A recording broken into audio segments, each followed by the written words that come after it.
Ako ya ayyuhal muzammil Berikan batiki elemin lalu beti bara borro wal ma kam mantum badu ngatuga bokoto me ko gumbai Muhammadu le ko Muhammadu ka ayano konano na suna ala ko ya ayyuhal muzammil nama mo to wele ako berikan batiki elemin lalu ni ki sulame mantum ba bele min lalu ni ki sulame de ala ko ma hey kana sunno bo fajir de ko kom ko ka wuli akwai ga wuri duk klama kira ala nana kana yi wele lake nga a ni tabo se la ka ba ne daga dun ga ba billa da kara yere ala ko ma ko kum abeti wuli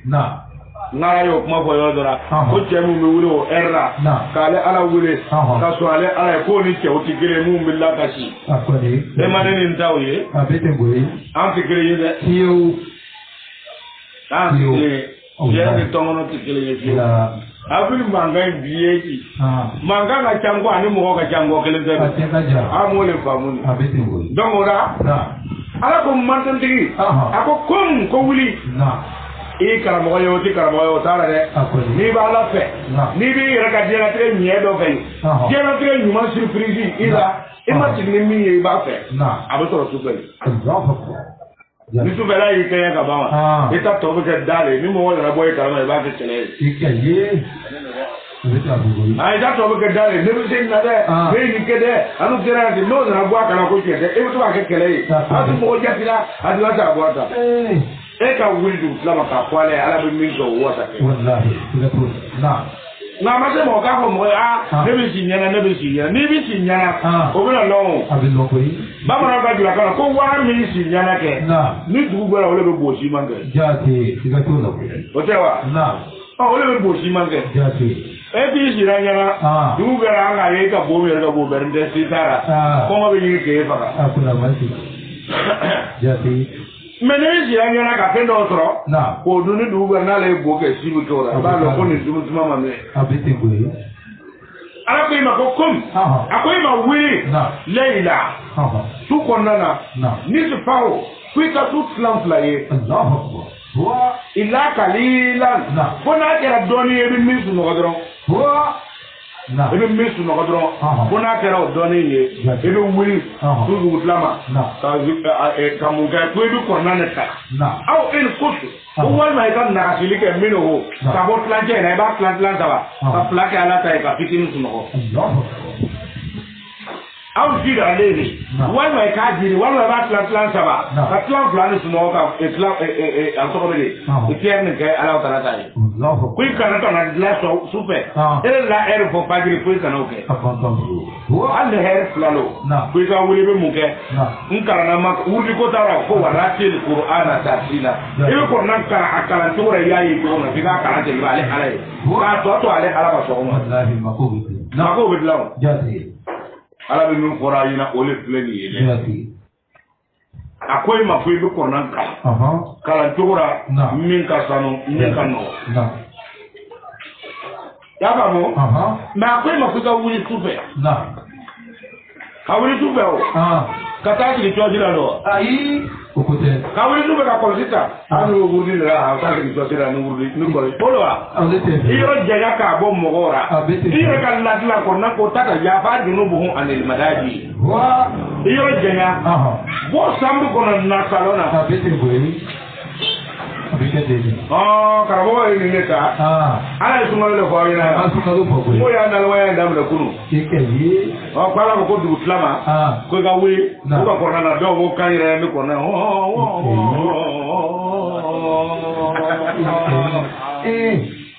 Sumalo le ko ina.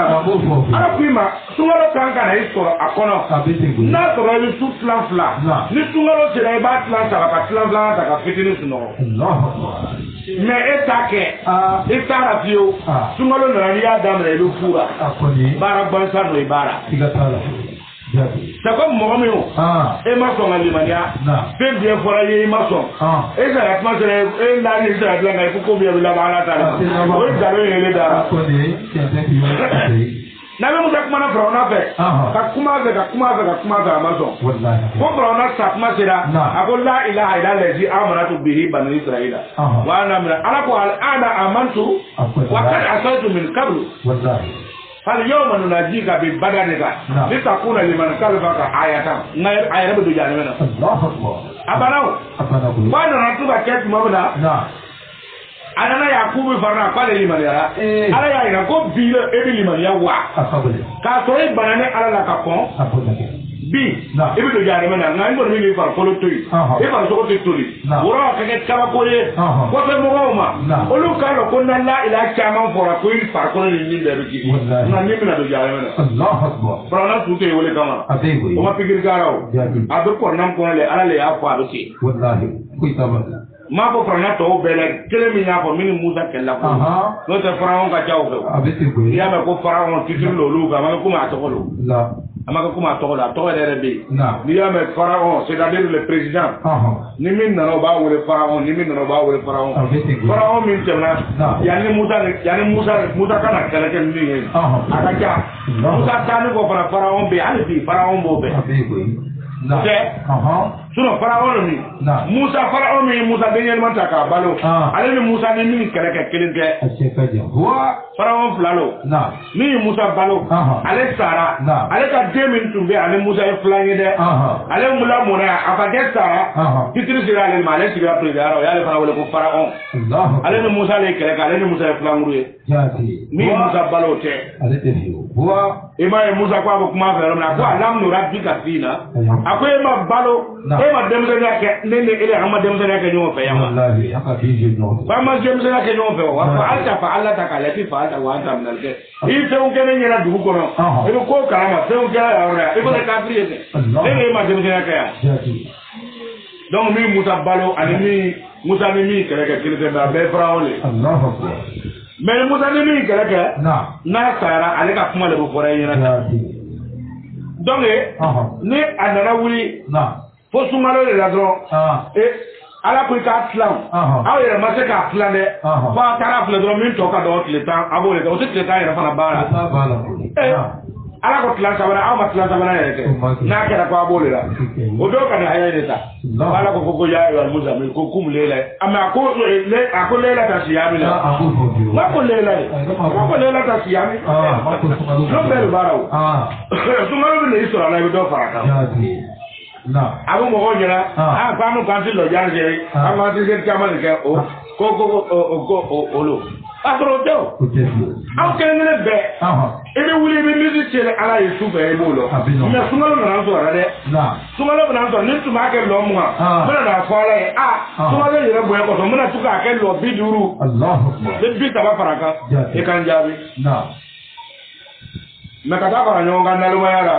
oh tonjelo libara oh tonjelo oh tonjelo oh tonjelo ebi malaka ito ke utra neme o darti obubiri obubiri ma obi nalu mayara ka ko ide nalu mayara ka ko ide o kana lo mu ke yara olu bo yere fale o jema olu yo li mamu yo o kana ma ke yara ne bo lu na re na do ka ke ni mo dora abe denga mu so si ale o ta na mo do bi kura wala bi na lo ba ko fe saka la ko ba ko fe no bi na lo ni ko fe ta ni saka la ko saka la ay yo ni mo na na o chojolo ibi ni drone mo fe ke ga yala ale nalma ke bulani na le segera le de na kana mu saka na ro lo be du ni do le na ayo kanya ayo kai mo tu bodo be se kataru ku ke do lo no alu sunu ora an wa kala wa ya ta ye do aba abu to ye wa abu ye boy ka ga bara ka wo lo de na ma mi ni bi afo do ko ta o ye ko wore do ni de na ka di le de am ta do nu bi e je ba ka tu ko fle abi ti boy overtar rukuke ka sujuru ke dobe allo amabwa kama wa reka ken dafara wa dafari atayira bolo jadi amage bare atalai tumodo mujiri be tabira Allahu akbar afani mamme tabira la ko mujiri gosi gosi le ko bida awlo ga fala akbar abu no wala lo ni ikanyi atayira bolo imamute menalo ama ndiye Allahu akbar sebe ko dolo ala wele yere ni ba la wele ni ke era ke ni so wuli ke ni danna ni ya damna ni so wala rabla bla ala bo fe ka tere ka to ka force wallahi ala ko ma ko waja'alna nawmakum subata kwa le ya au ka suno ko men mawra le ya bla ka ke far ko la tianai alle be bana bo ale do mo la pia e ka le montan ke to ka pikir ke to ni te suno ra ni fa ngani be suno ra kanya e be la tiara kanya le montan ntui far ko le be la tia na como bo yoro do be donc ona mi fa ina dron au ka bamba kala dong ka kira dong ka dong ko fen la ngola ti bandu gol sanfe o ko to akoy mako ibi korna kala to wona ako me inna ne ala ne korna kala akala to yere ra sanol ki ne ala buna bonin ke alayka kaji elema kaulan kuma kan dora sakilan kuma kan mi ya babara kuma kan mi kuma kan sabatin no kuma kan sabalo mi ka gini ne ala buna utika dima era be saka mo kumbe ne mi ibi kyo kere ne kuma mi ne ala ya na odo idara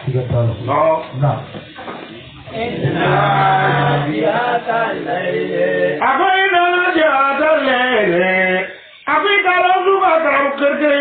ini jadi hera. Ada kota gara-gara ada kere wajan. Aku ala ka sudla. Sukono ko. Femi ba kono. Aku aka grille. Aku aka giri. Femi mi sukono. Ka sude de ka tabo. Sukono fe janga hale bana abi juya sufe. Fewo be yabarata. Ije be fewo be na keleye. Fewo be ba e pa kele no ni ko la be o te fla. Abe, fewo di. Ni ka che re gwa za ya kele du ko ra kele wa. Abiti. Su ko ra e ta fla lo. Abiti na ko yi. Ya di. Che se be. Abiti ko yi ati ma. Se jama double no su be de. Ya di. Abe. Hale mo so ibo ye o kele ngere o ya la ta.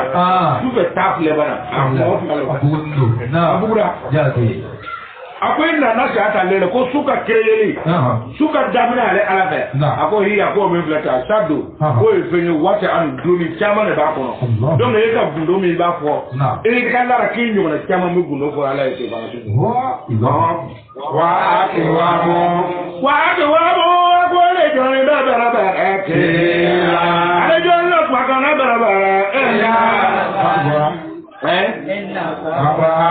ayo koni na la yati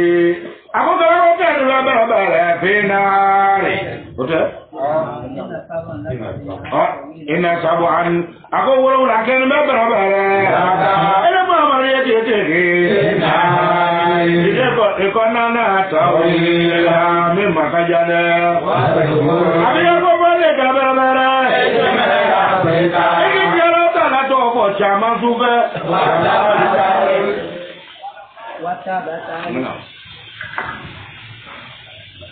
Watabatal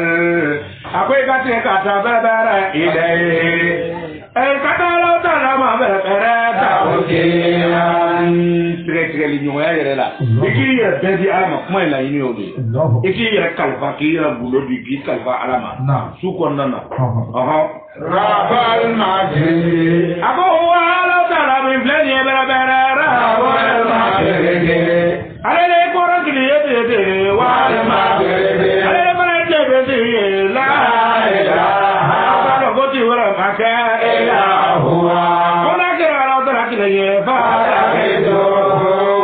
Bye, Kake, why? I got you some air. I work my corner for I'll be done like we got sorry. I got sorry, Pinka, Yahoo. Malango, Miss for Elema. Now, a quick book on his river. Muna didn't call that Jamie. Ala ko imako emi fi sabara emi ko na tigire ako isibe wasibir sabari alama penka yakulu obi pembe foima iduna te bota ko ka sabara penka o lu foima le wa hajuruhum na ika giri oka ko kumbe nos na ife kana ko ko abite pika o kumbe hijran nyona jamila min chetan wajarni ma ko ikane ala daraye kanto berebere olu farnya bola mi wo farnya mi laika neto ya ne no lu je berebere ya bamu akonne muhammadu ele ko kumbe kana kekere kana te manga na onine to nyogona wajani netoi ya bamu olu namati mi nema baw ale ni ko baw tiyele ala de netoi nono oje wa ma he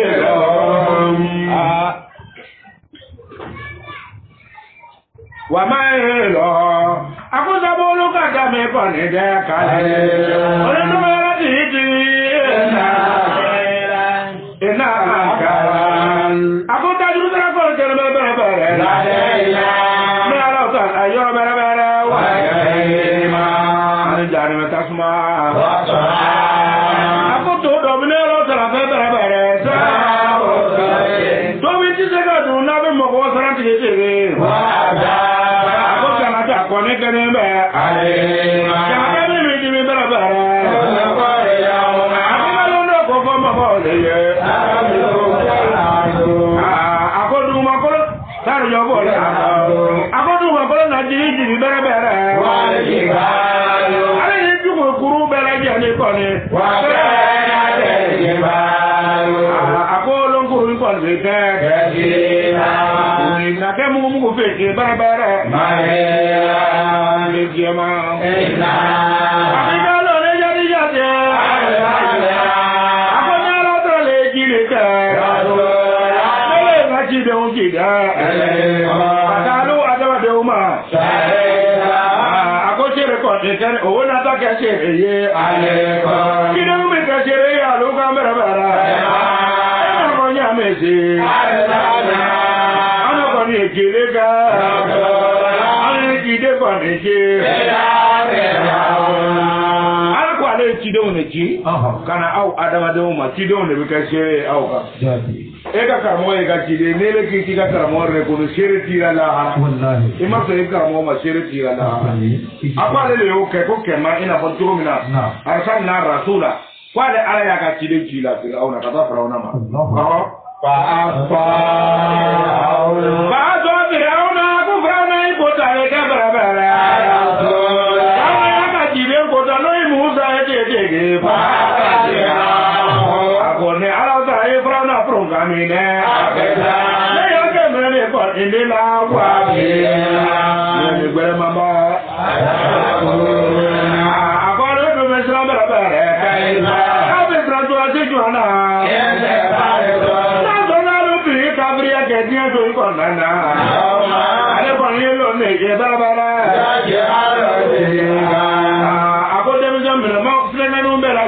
kale gasira gana koya talu o ti amajole e dem zelo e mu ni mina digi dire koya pe isi du gbanya kele Asama'u ayel dabara mi nalo kuna beratara aku sabara bete meleke ba meleke bagaye sabara meleke na ye olo iba lo ngwala utara ka kiama jokera ma ka chafeye aku ina lo ni biblia ni anu boro bara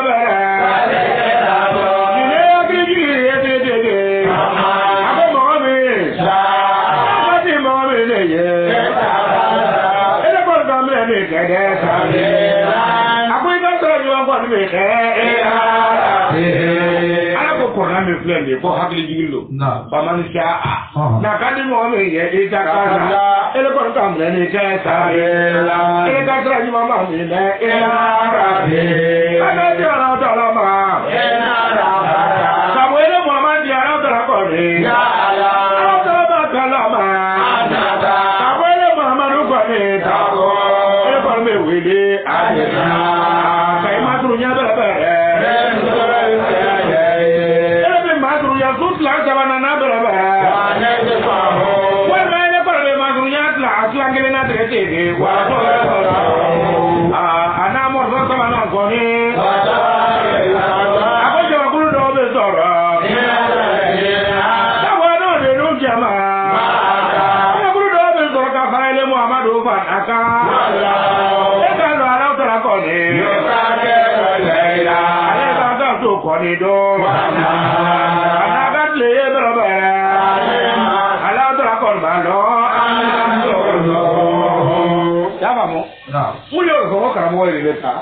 Kata tu ka sungolo le fora dira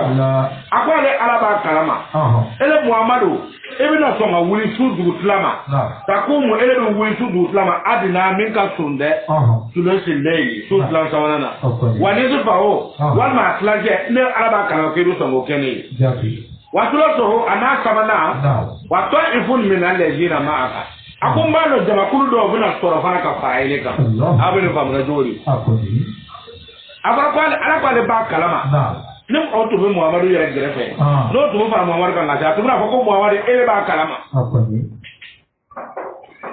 obuna kala ko ala ba kalama ko jama kullo be fa obu para muhammadu kan la te oui muhammadu wala du islam wala para wala du islam mba kalama ko jama kullo be mum ba te ana abutan dal ma ya para nyonga jere ya me ma koro wati a yoro to wala pletan labai do be jumi nyina ko na tin nyina hal kalo tan gen do wal muso horo muso jo muso pato muso almam muso mudini muso kula me to muso bi ni die nyini zungalo la mina ke tigire allah akbar o ba ni ado do nyere ka ta juko ga boga na nda subar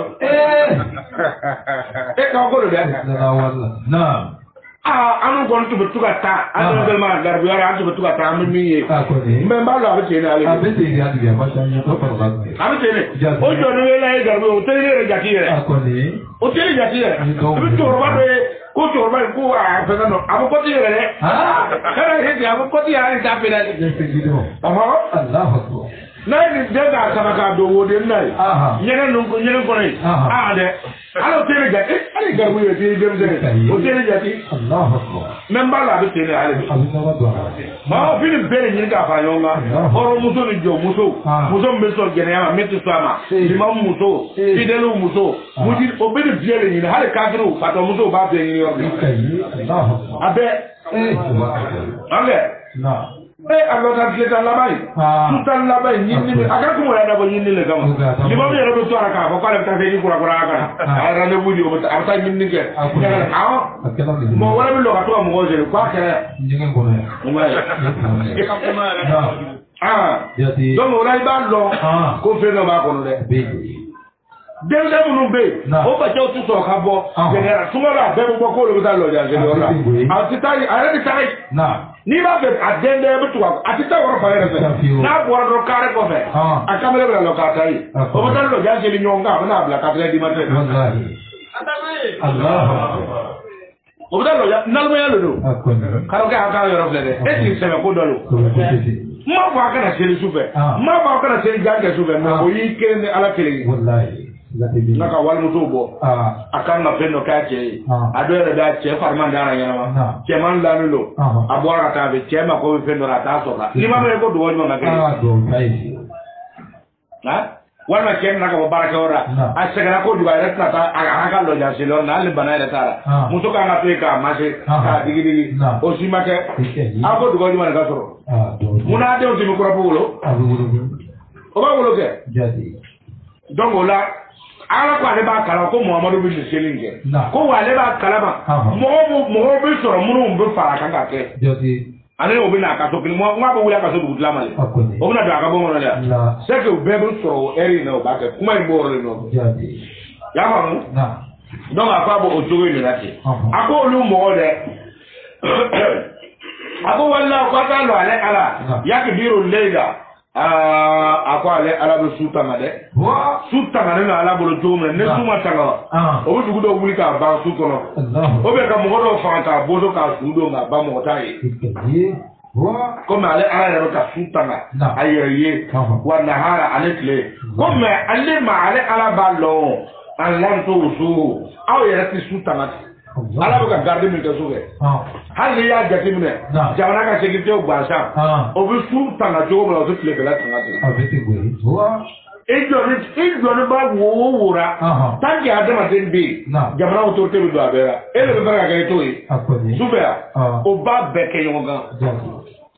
ni die be do kana boka awle fa na ngula mo bo ni bere ko yo na le ni na na wala mi bere che o kama ko bo boy ka so kunu sura ulule tu no te so undu ta du ki wele be kule ka dete ni mi mboro ba amene ka fare ka o si tram no lu je na wala mo bongo lu ka to so mu ka mi la nganto ko de parasiwa adama de re ko da ka ko lu o ko lo surku kwa le adama de yoro bi du nga adama de da pa akatum tamatu ale ma surku na ka fe ndo horo ya kele mbara adama de da pa le ta du jamais surku mo amna ni ya mo du ka mo fe ko mo fe mo du ka ta so mo lo to ni be surku lo ati je oro ma fiye jamais han na ma fa ti sei han le surku wa kele na mo fe ga o ti ma ko le na fe mba adama de ko la na da mi mo bwa dara surku ti nyano ide mais ma akele ko ne surukura na ki ko mo ko na yo tamana ti abi dende fo yo na so ati sema tugodi bari na yi ti tamana e bolo ti tema ale to ka dembi na mimi si parane ko yando na bra te ka ba le bota mala ti persi ona ma para ba le ra fa mi sai re to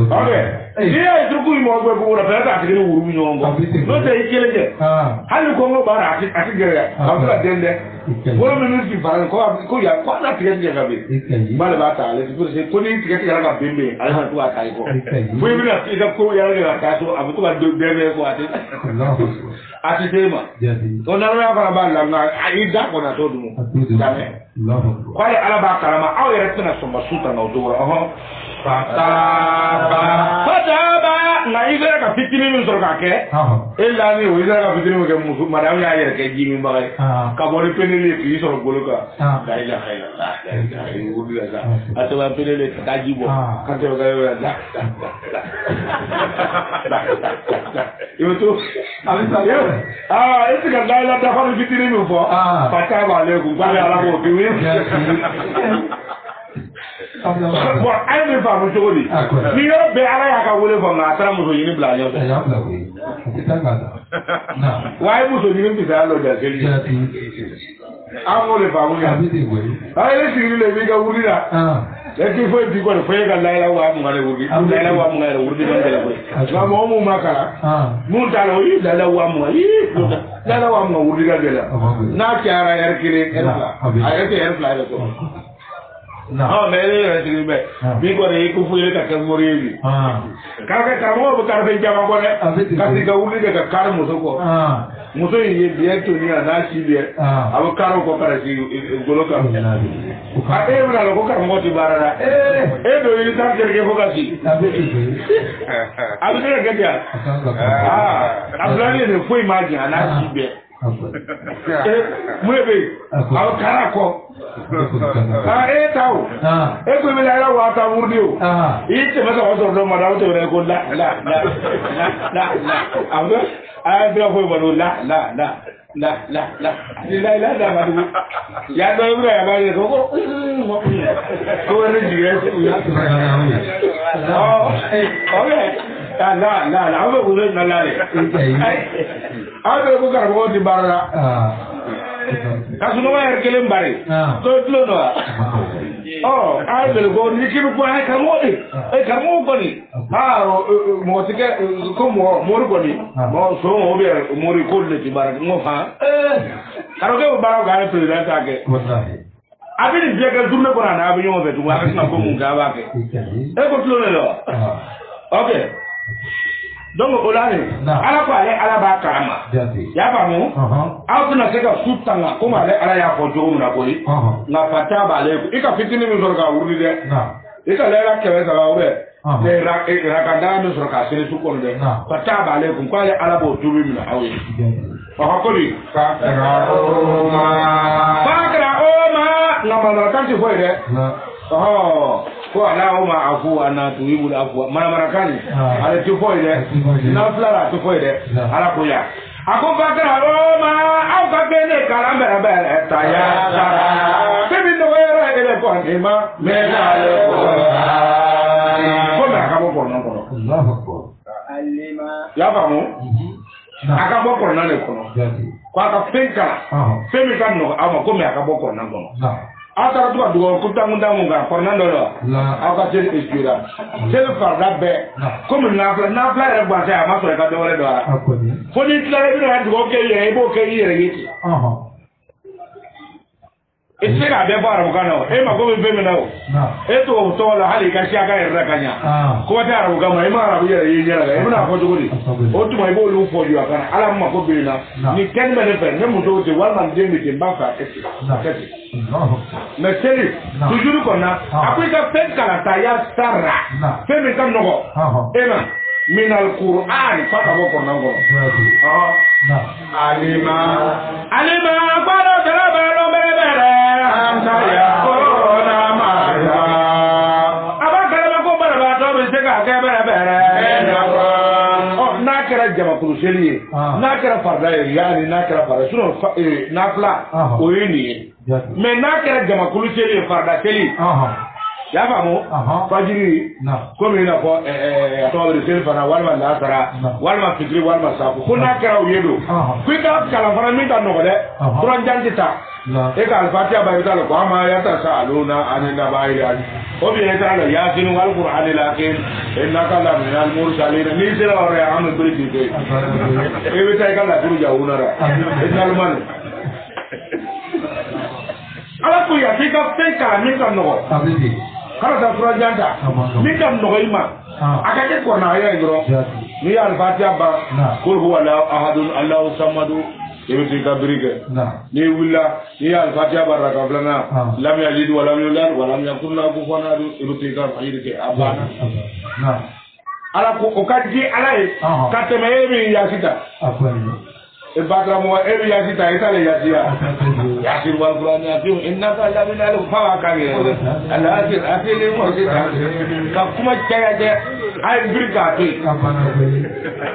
aya to ya na be la duru jawona be yel maka so mo te wa to ya na lo fla chela miena ka fati ata ka wuri lo ndi tere du gwara ala tafe kalo mo ye be sella ka turan janta ala tafe ala ta ta ti ko nambe wa ya ni de ko nambe ne ka aka di ala ide lo jana isuto ni bi na ba ni bagara ka aka di ala ide ma na ko ko kan no ya o jama ni aka jama kele o fa ra o le ko ku ka pen ka ni kam no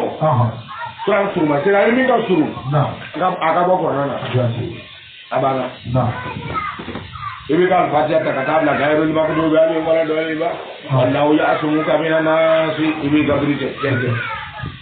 ni re kulu wala drone lo ibi ka fajiri sel nae ka te ba sel nae ka la to sel nae ibi ka sel be kerai ala ba ke ka te mu mutu ko kan yere ni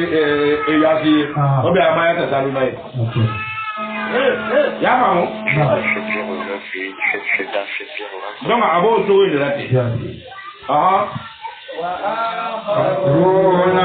ala ko ni ya kala ga noya ko ale ala ba kalama ko baraba to be se ka o jema do be na lo ka ba nya be filo ado ba ka lo ka sel ati ka siga sel ni ya kala ke ni na ye bi ni tara misrura e be ta to signa de ni ka cha muso ni to korwa be e na ko ti se ka lo ka imidi flaka mi ti ke mi ti flaka se ka ke do ni ma mu ba tra mo ni no ni ko fa le ya ti ba o la to muso korwa ti gra wale to korwa ti do o ta se ni la ko la ni ta se ni le ni abi ni ro le kana se na toro na ba yere mako do na be se ka lo ka 2 minutes 3 minutes lo ke ka kuma ko limami ra ka sira i ko nyama ne jawa ra ka au complet be au mu nyonga ra ka ka sele mena na amamna do amamna aba sele mamna donc ko limamu cher ba o ka ne le lo ala ku ka pel kala min kan no aka bo ko nan ko ko sabu ko ala ala ba ka ko ba se ko bara ba to ba o kema ni don fara be banalo na lo ra ka ma ya be fi ala kan ta le ma ka ta ka ko wa akarona ako mo wala be so bere bere ya de corona olu do me ta ma sa ke ka be ale do be o butara ko ajira wallahi kana to kare ka ta ko na ko be ga ni ne kala na ba wal ma be wa jari ya tile ta ko kala ko ba ka na ta ka tu adon lo ni do il est obligé a hati ti la tuni ka ba ta ka tu e ti ala te le ma le ni ka ka no ya ka te ka di mo ma ni ya lo ko na ga le be na la jenga ka se ko na ta ko te me be aka tele o yi ni flagi ala ko ma ko ka ka min ka no ko tuma ale ala ba ko do do ba nun ka tele ka tele ma tele ka tele ala yi fa ni baraka wala na ayi ala yi min fo de akai kana me kana janya kana cha ajanya na ko barba to se ka kai wa ko mo hoyo do se ka to akema mi me tara voyage la na yi mi siri ko mo se RB akala be siri 7 minutes ni konnana ale be se ka tla ka ta mo lizo ote na wala do RB abatara ka dara dum le yini fa no be da 7 minutes ni konnana be se ka tla ka ta abatara mo ko fa to ti zo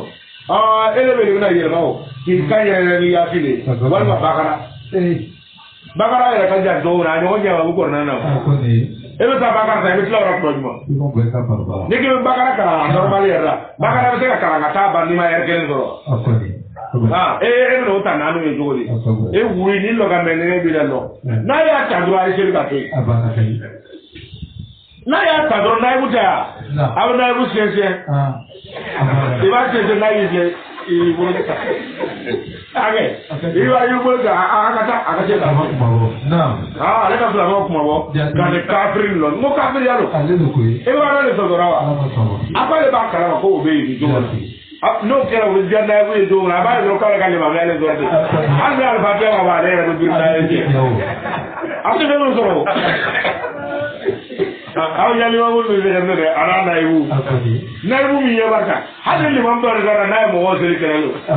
sa mo fe ka le ka place do le yo yo place ko lo kwa ka je ni ko pe se mi do fe o se no ka te kele wu la te de kele wu mi se ka ko fe ka le ka place ni e ka place ni e ka place ti ka so mi se ko ni abena la tale pala tali u ma la ahada donc la prima quoi bi to le ko do be se ka be voyage traka do le mankene do be ayé be voyage ra o ta mu je ya ba ta ko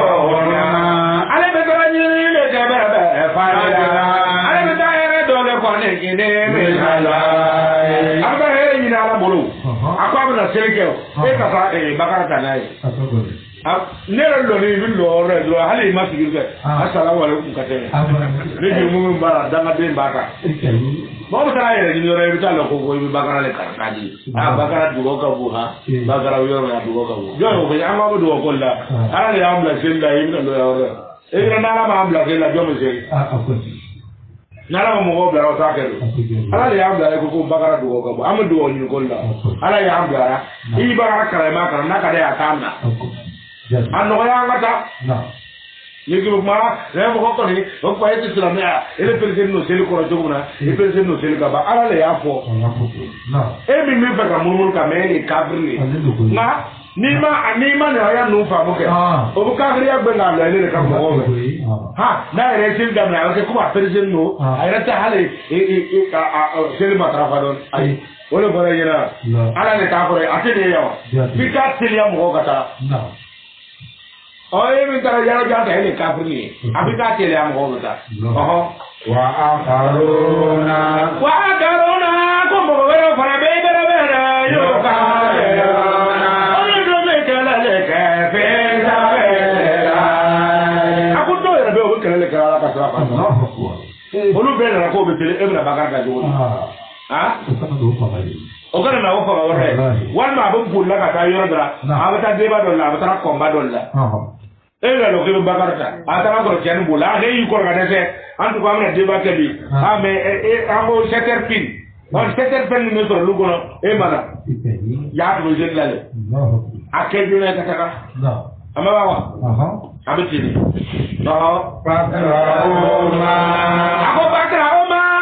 ako tuma ne ala ba nyire au ka fe ne kala ta ya sara fe mi ka nogo me no aka boko nango fe mi ka nogo dro aka ne ala ba nyina fa aka fe ka mi ka nogo mi no ho ka boko nango na ba wa akemo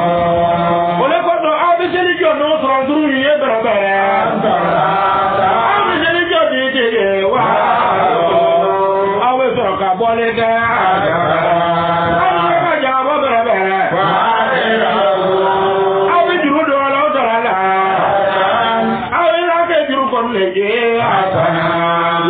Jagai baga juru alara ni yele ke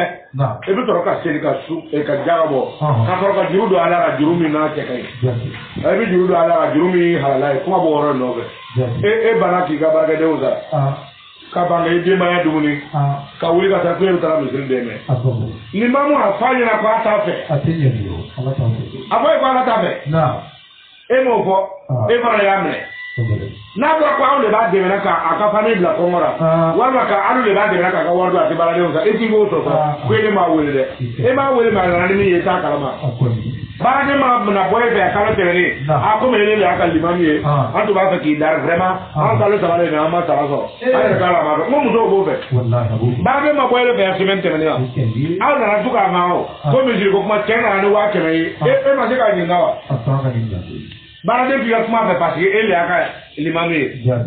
e ma kuma be wala e kuma na be me barade na ana kuma ro wula na wa ke me itani ngawa ai mi for you saraga bawa ai to ka ibo mu ne sallahu amadu woke sallahu amana du woke vraiment ai ala bina yin sutara ala ta sutara de yo ala ta sutara de atike ale be ka mo bo bina ni lebu ko ala ka le ke atike yo hanna da na ulu muna bawo ka ta mo wore mi ko ta juru da ni jesu dara la itna ka juru da fita ko le ko ta lo da ne ma sa so ko ni dobra ma ka so kuna han sai lai wa ke de misira ama le bo na hanna da bi lo ko inshallah ka ni ma mu we jo inshallah halo ta da inshallah no wa bi ko inshallah parce que ni ma wala ko mu na ati wuri dara ko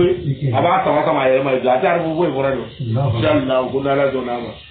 okay ka zo ka sina la na den do na mo hona ta bo bla ko na ka ti ka ko sina ti fo wudi la ajiro mo ka zo ba danu donc olane api mako aka juru ala ra juru mi na ka sanu ni chepe wama ko be o be to ka de mo ama ko yu ka di mo de ako to ka di mo na yere bole bara mi bla o nyefe kayira ni kayira ka bo ere bara ora bere na le do abeta le soro e la kuwa bana sa ako na yere bola bara ni bla o nya ama ko wama yu ka di mo ama ko no yimi tu ako wama no yimi bla ka tai de ako yere ni ke na to ko wama yu ka di mo atubura ko o kuma ni sara ale sara ka bola do sema oh ni tun sara ni sarka bora tu se na to wa ma yukadimu atumuna fa ko o yimin blaye wa ma yukadimu o yimin blaye me ako wa ma to kadimu aw yere min blawnya na ala mo ko ara ko ne bana o le dewa to dai to kana ko te o le de ako wa ma to kadimu aw yere polo te ka min bla aw ye yana kana ne ala fa aw yere min blaye ni atoko yukadimu anti ba fa ala yi fa o be ka mo na ite wo da sarka min blaye o tinya de wan laysa lil insani illa ma sa'a bo so to na jimu kono kwa ne ala to full se ba da ma de na kaira full ibo re bole ni ke saraka ti jahariya le ni mo bla ta hiji e fa ke kan na volta war mi ni ka bla ba ji ka galo de na mi ta hiji ka le ta ka bara ji so ene mi ya bla ka tai fa do so bara ya fa ki mo bla ka hiji na ay bu ko na ta patabla misira parñanu de ako bara yibu te ko le saka to jariya o ka so ya ke ka koro e ko na saka bla mo bo to ka kala de bibe ni te no ya kala ni bara yibu tin no di ma ke ngai farao e kle kle har ma ko ran je bla sa na di gar bu kala le o ma gai e be sa bu ko na ta kan jama ka ta plan plan misira ko mo ne la ke ngono e korna kala wala ba ti do jare na biwa korna kala ne ba do jare kasi korna ya ta fa yo ko mulu lo kan na ko ma o ma to wala yunfikuna ha o ma to kan na kasi ala ka sira kono o ma to ka do me do ala ka sira kono ko mo ko jana ta boy ko je e de ti ta ga e ti bi ko e korna de ke ndere sa ka di ga ni mam baram bi o ta korna chama sa warbe o buta ko nan chama sa tabla misirda abin jeli dunale abin to jeli ade oni sita yo o ko to ko wa ma ko be o be to ka de o awere ibara mi ke kabla o ye bere bere alla ke era bara o le ye ta ye do abta le so ro e la la ko to de da fan ko ala be do ti bo ala no do yi min ke ni galunu de ako wa ko ga lo bara mi be ni bara bara ka ale pale hara ko ni wa ale ko ka bo bara bara wa ko sara le ka bo imi ke ga bla nya ko le here wa ko sara bo le da wa ta'iru wa nabiru abara je ka da bo la bo ka bara bara le la akati bo jurmu ya fa ga la tara ye de